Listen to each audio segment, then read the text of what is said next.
akalar sizlar hazillashyapti deb o'yladinglar shekilli. Polni bitta mana shu yerga yopishtirib chiqamiz. Nechta obunachi kelsa, butun O'zbekistonda emas, butun dunyoda bitta bo'lib chiqadi bu fasatimiz akalar, ishonaveringlar. Akalar 140 ta qopqoq to'plab qo'ydim. 140 ta odam kelibdi kechadan beri. Shu chekkadan boshlayapmiz. Polni qoqib chiqamiz chaqlar. Obuna bo'lib qo'yinglar akalar. Uyimiz xudo xolasa bitganini ko'rasizlar. Bismillah. Boshladik akalar.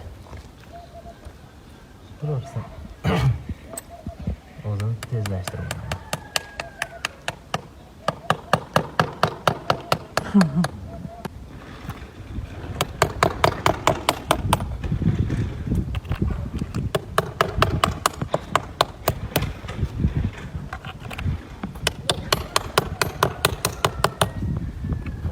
Xo'p, akalar, 10 tadan 14 qator. 140 ta bo'ladi. Polni qoqamizda akalar. O ikkinchi etajlargacha, o patologgacha qoqamiz, cherdakgacha. Obuna bo'lib qo'yinglar. Har bitta odamga bittadan qopqoq qoqiladi.